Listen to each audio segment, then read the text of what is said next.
Hello my Joey Wheelers, I'm Thempire Ian and welcome to Batty Decks, the series where I give you a profile on a deck that I've brewed up on a whim for your entertainment. Much like its predecessor, Maze of Memories, Maze of Millennia has given us a TCG exclusive archetype based on a terrible DM monster. But is this one any better than Gate Guardian? There's only one way to find out, so let's check out Flame Swordsman. So here's the deck. For those who aren't aware, Flame Swordsman is an awful fusion monster from the Duel Monsters era of Yu-Gi-Oh! It first appears as a terrible main deck monster and Joey's favorite monster. While its first appearance is mostly an excuse to dress Joey in a funny costume with a sword, its next appearance would add Salamandra to the limited lore of the Flame Swordsman, an equipped spell that gives a fire monster a whopping 700 attack with no other effect. Ooh. When the Flame Swordsman eventually came to the card game, it for some reason became a fusion monster that required vanilla monsters, Flame Manipulator, and Masaki the Legendary Swordsman. You'll notice we're not playing any of those. More on that later. Flame Swordsman is also material for Dark Flare Knight, which also summons Mirage Knight, bringing those early cards into the fold as well. There have been some Flame Swordsman retrains since then, but notably none of them actually have much to do with the original. Blue Flame Swordsman and Ferocious Flame Swordsman both share a name and vaguely support the card, but nothing like these new cards who notably don't even work with those older cards. Which then brings us to Maze of Millennia, a very contentious set. Luckily, none of the contentious nature of the set actually affects us because we're only playing the bad cards nobody cares about. Although, calling these cards bad is a bit of an overstatement, as there's actually a lot of power packed in these cards. Multiple one-card combos leaves us with a very consistent way to get out our ultimate boss monster. The only question is, does it do enough? Let's get into card by card and find out. So first, a word of warning, this layout might seem a little bit odd, but it's because Flame Swordsman is technically separated into two different archetypes, the Flame Swordsman cards and everything that mentions them, and the Salamandra cards. The distinction may seem unimportant since they're designed to work together, but Flame Swordsman cards can only search Flame Swordsman cards, and the Salamandra cards can only search Salamandra cards. I've separated them here to drill into your head which cards search which. It will come up. First up, we have the Flame Swordsman card, starting with Fighting Flame Swordsman. This guy is simultaneously a searcher for Flame Swordsman and a Foolish Burial, which makes him a one-card starter for the deck. Obviously, he's your normal summon, and it is basically essential that his effect resolves. Make sure it happens. Next, we have Fighting Flame Sword, the awkwardly named quick play Rhoda of the deck, searching anything from the Flame Swordsman side of the deck, plus Salamandra, more on that later. It also has two other effects, destroying a card on field when an attack is declared involving a Fire Warrior monster, as if this thing was a War Rock, and negating an effect targeting Flame Swordsman or a monster that mentions it, as if this was a Gate Guardian card. We play this at 3 purely for the Rhoda effect, but the extra effects are certainly a bonus that you may want to save for if you already have Fighting Flame Swordsman, the only monster you really want to search. Next up is 3 Flame Swords Realm. This one, I almost want to play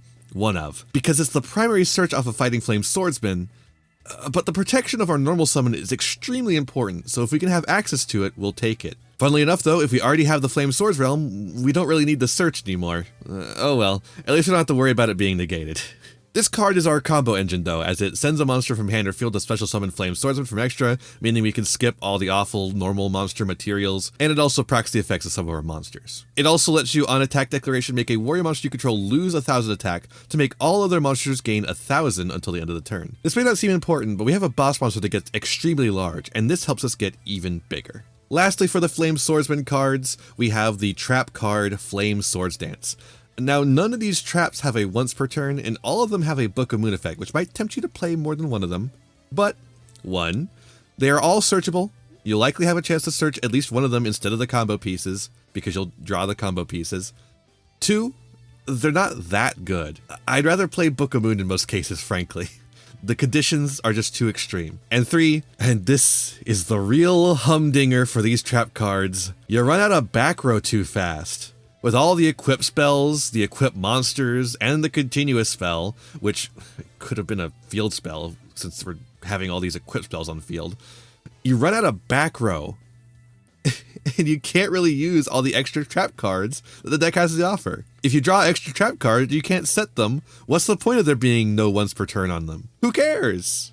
Anyways, here's our one of Flame Swords Dance. If a monster is special summon, it lets you summon Flame Swordsman or Fighting Flame Dragon, and then change a face-up monster in the field face down. Also, during your opponent's battle phase, you can banish a card from grave and tribute one of your face-down monsters to special summon any monster that mentions Flame Swordsman from deck or extra, including our boss monster. That second effect will really never come up unless you decide to Book of Moon yourself for no reason, or your opponent doesn't read the card and put your monster's face down for you. I don't know why it has to tribute your own face-down monster. It's really bad, but the first effect is genuinely quite good, and a good way of getting Fighting Flame Dragon on the field as well. Next up is the Salamandra card, starting with a monster that bridges the gap between the two, Salamandra the Flying Flame Dragon. This guy is also an equip spell, being able to equip from hand or grave to a warrior monster, and then giving monsters that mention Flame Swordsman an extra 700 attack, like the Salamandra equip spell. More importantly, has an effect when sent to grave, which is the most flexible of all the graveyard effects, which searches a Salamandra card. This is a really important effect for the combo, where a Fighting Flame Swordsman that's been sent to grave by Flame Swords Realm activates to send Salamandra to get Salamandra's search. You could also play Foolish Burial to make sure this happens, which comes up sometimes, but the amount of times that I've drawn full combo plus an essentially useless Foolish Burial greatly outweighs the amount of times I've drawn the Foolish Burial and needed to use it. I just can't abide this kind of card that is dead most of the times that you draw it. Next we have 3 Salamandra Fusion, the first fusion equip spell. You can equip this to a Fire Warrior monster to give it 700 attack and a Destruction Replacement effect. Are you noticing a theme with the attack gain? It's all 700? We get that? Yeah? Then the fusion part of the card is if it's attached to a fusion monster like Flame Swordsman, you can send both the equipped monster and the equipped spell to the grave to special summon a fusion monster that mentions Flame Swordsman, which is our way of getting the big ultimate Flame Swordsman out. It's not exactly a fusion summon, but it's treated as one, and it has fusion in the name, so if you can think of a silly combo involving like Predaplants or something stupid like that, let me know. I've seen people playing this at 2 copies instead of 3, and I was originally 2, but I decided to cut Foolish Burial for another copy. I think Salamandra Fusion in hand is so much better than Foolish Burial in the vast majority of situations, just because you can only get the one Salamandra search per turn. Having more opportunities to search the trap card, which we'll talk about in a second, instead of the fusion spell, is just better in 90% of situations. Speaking of the trap, we finish off the Salamandra cards with, of course, Salamandra with Chain. This card equips to a fire monster on field and gives it yet another 700 attack boost, and then flips an effect monster on the field face down. Again, the Book of Moon effect, it comes in handy. In grave, this card gives you a trap speed, genuine fusion summon of a fire warrior or dragon monster by shuffling materials from hand, field, or grave back into the deck. Next up, we have some generics that boost the consistency of the deck. Infernoble Arms Durandal is a solid pick with any Fire Warrior deck, and this is no exception. You don't need to be playing the other Infernoble cards for this, just attach this equip spell to Kashtira Fenrir or an opponent's monster, and get your starter. Flame Swordsman also provides a way to activate Durandal so long as you have a monster in hand to send to get Flame Swordsman on the field, and then you just equip this to it and get your search going. Rhoda is also here, just another searcher to get your starter. They both feel really bad to draw if you happen to also draw Fighting Flame Swordsman, but if you don't draw him, you'll be really glad to have them. Now we move on to non-engine, starting with Fenrir, which is the least non-engine of all the non-engine here, seeing as it really complements our end board with its banish, and gives us a body to equip Durandal to. Fenrir, just an incredible card, and this deck has a lot of open space for it to live in. In fact, if you want to play Planet to get more access to it, I think that's not a bad choice. Next we have Ash Blossom, very good for stopping any stupid decks and for slowing down meta decks like any of the many Snake Eye decks. All sorts of things that Ash Blossom hits, a very solid card. Ghost Spell hits a lot of meta decks as well, you know, like Fire King, Bestials, and Monadium. Drolin Lockbird is one of the strongest hand traps in the game, and while some decks play well under it, a lot, like ours, straight up die to it. Unfortunately, we need to search exactly twice instead of exactly once. So, Drolin Lockbird is an FTK against us. Imperm is also another very powerful card that kills our deck pretty hard. Good against pretty much any deck now. Just play this card, it's really good. Next up is a pretty funny pick, Super Poly, with the usual targets to fuse away our opponent's monsters, but also a fun new one that we'll talk about later. Then we have Called By, because we have 1 slot left and we really lose to Ash Blossom. I hate playing Called By. Any deck where I'm playing Called By, I feel bad putting it in. But this deck can really use it sometimes, and so here it is. Next for the extra deck, we have 3 of the man himself, the Flame Swordsman. You have to play this, unfortunately. The deck is very reliant upon him, even though he doesn't do anything, and you have to play the 3 copies. It's unfortunate, but that's how it is. Next we have Fighting Flame Dragon, who actually isn't very good, but can at quick effect speed equip to a warrior fusion from field or grave to give them another 700 attack and 2 attacks. although you only get the boost if they're a Flame Swordsman guy, so don't equip it to any other guys. More importantly, its materials are any Fire Warrior and any Dragon monster. You'll notice that both categories are fulfilled in your deck, and that the first category is filled by the very powerful Rescue Ace, and the other is filled by so many meta cards. An uncountable number of meta cards. This is our special Super Poly target for funsies, but we also have the other usual suspects too, more on that later. Next up we have two of our boss monster Ultimate Flame Swordsman. While this guy is unfortunately too specific for Super Poly because they wanted to make it work with that terrible card from Duelist Nexus last year, Fusion Armament, it's still a decently powerful boss monster. It has a destruction effect, for monsters specifically, that also deals 500 damage, and I know that seems bad, but it's a quick effect if he has an equip spell on. Okay, so yeah, it's still bad, but he can also double his attack at the start of the damage step at the cost of destroying him in the end phase. Okay, yeah, so that's not amazing either. But if you have the Salamandra fusion equipped, it can stop that destruction.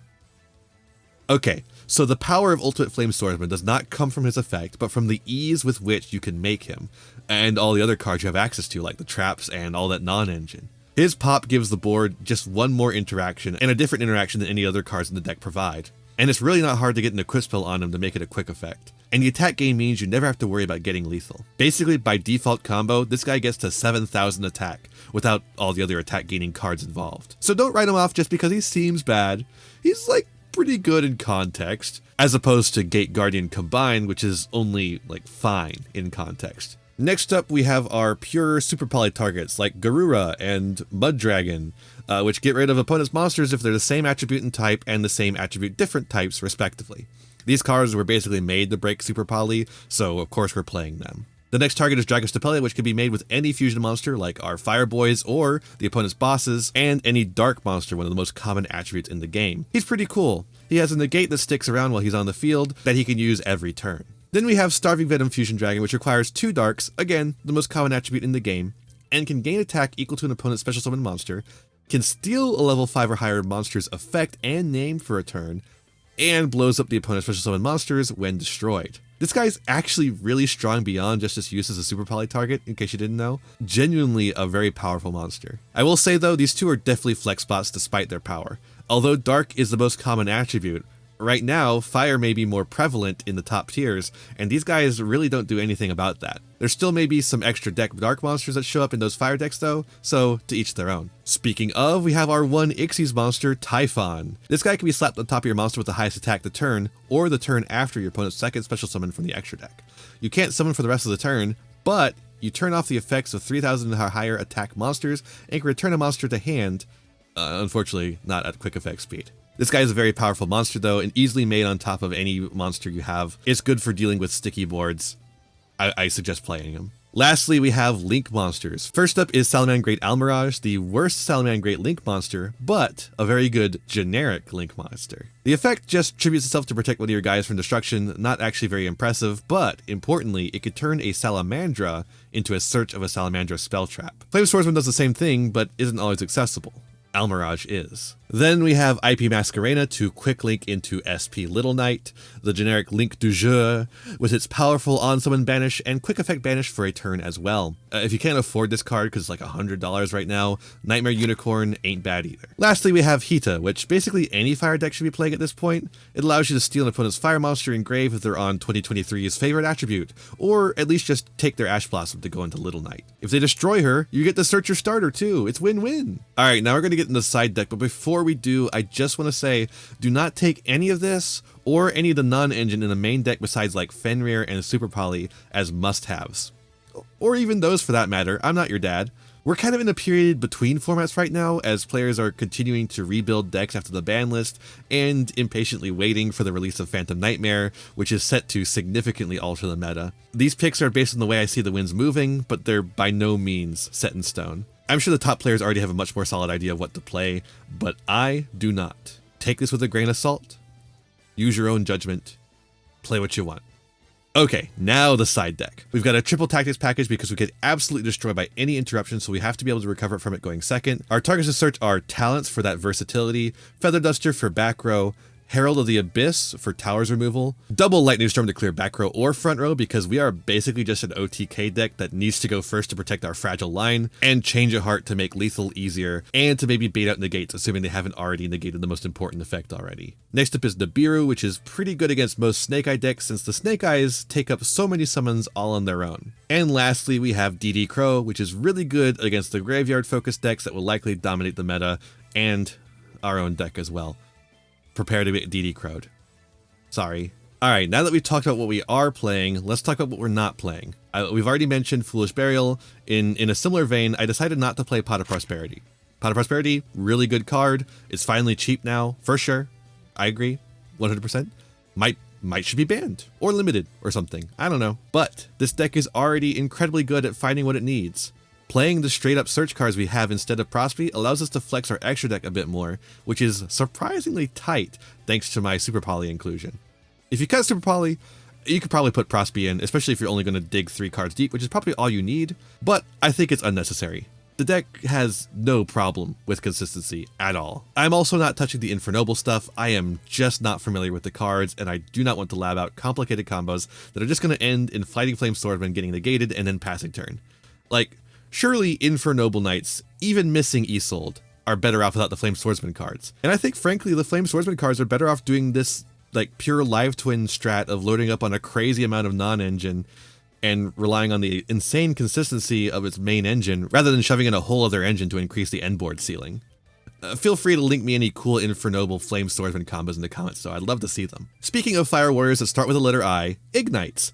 I think you could do a pretty funny deck with Ignites and Flame Swordsman. Something along the lines of that Exodia deck I showed off a while ago when Jeff Leder went on a tear, minus Isolde.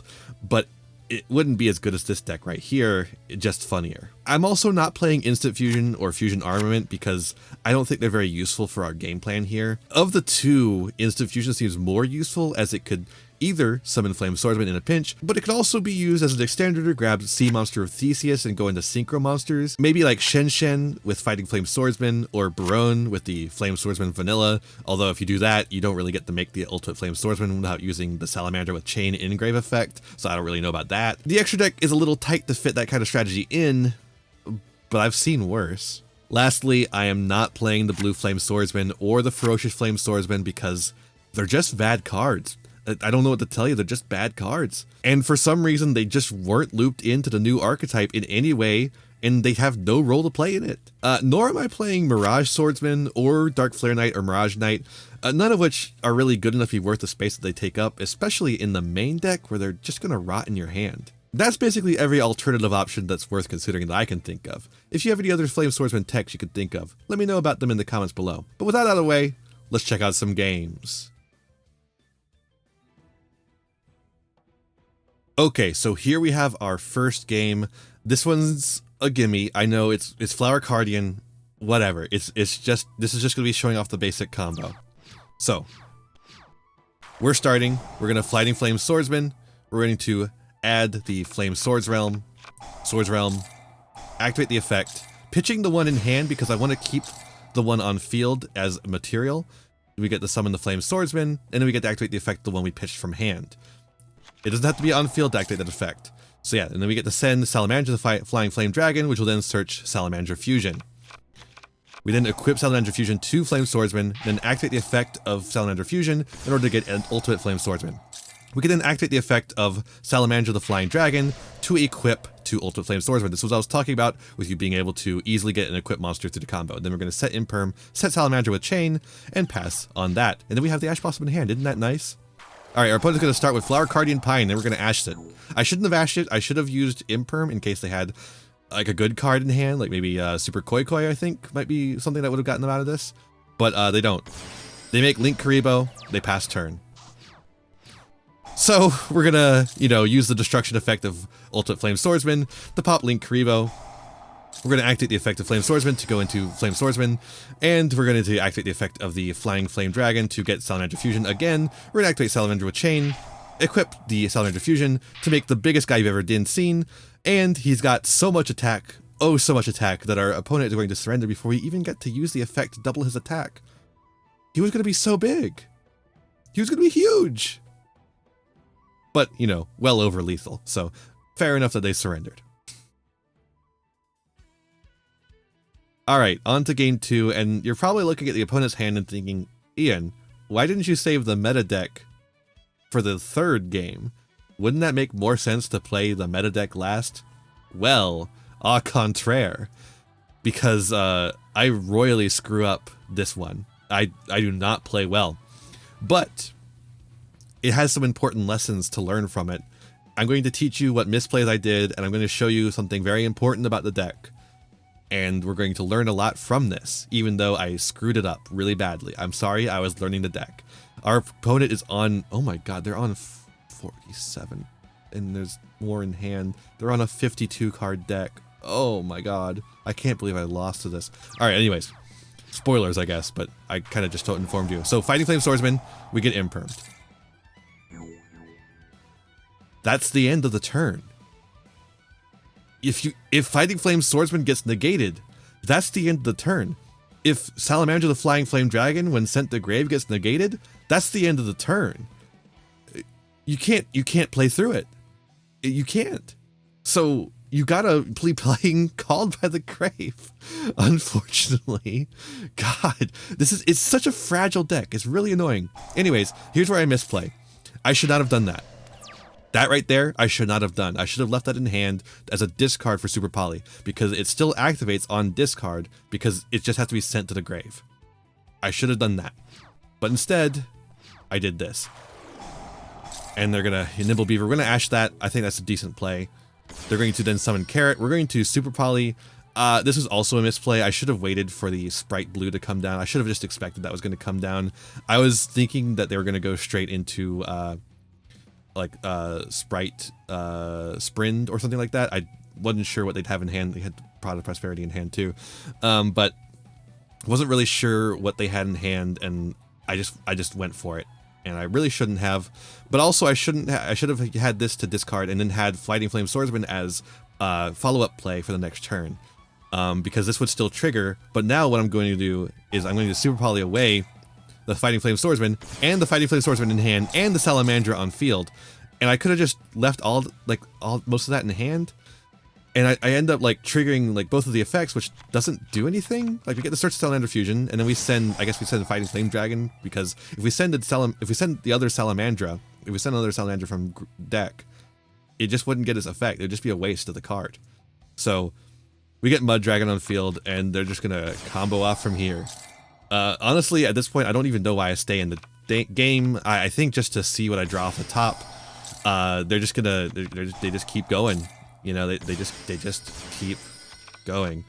And then they go in this gigantic sprite, and then they keep going, and they keep going. And so the thing about Salamandra Fusion is, if you don't have a way to get Flame Swordsman on field, it doesn't do anything.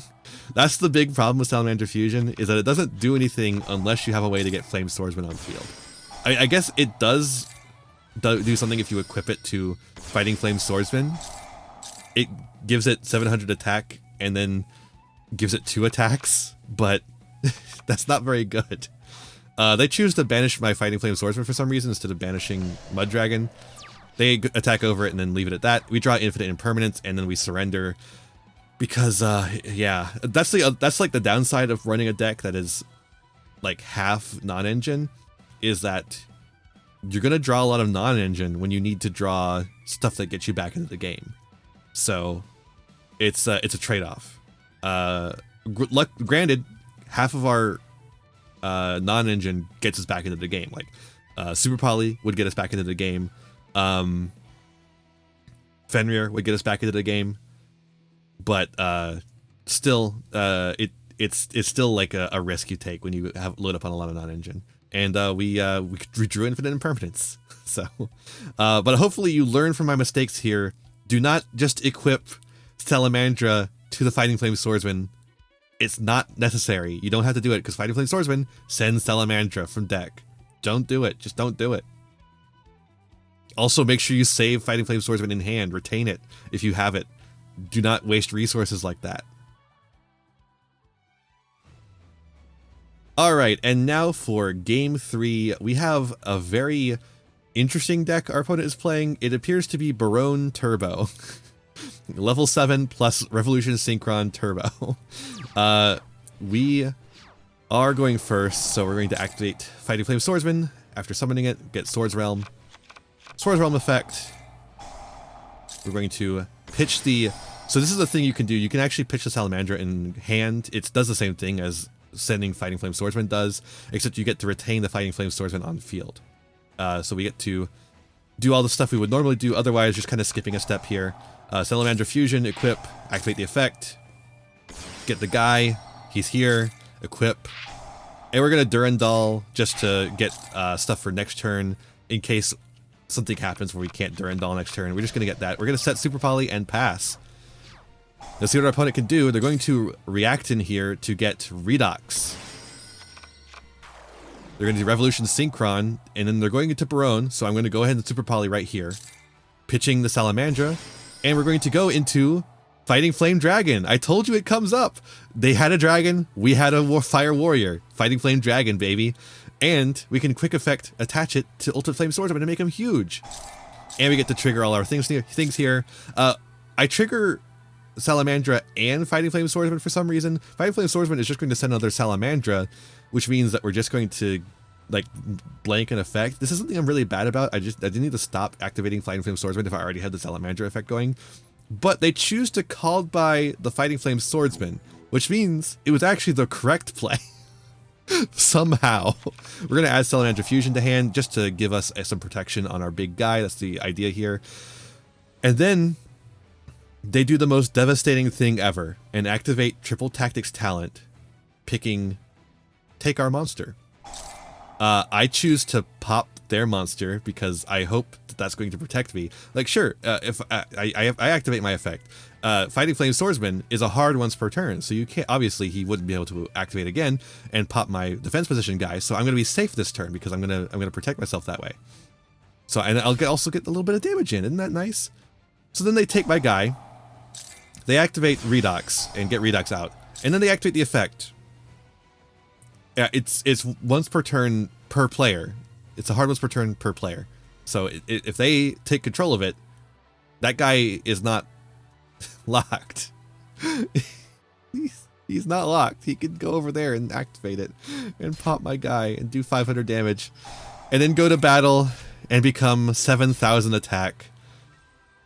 Which means we were hoisted on our own petard.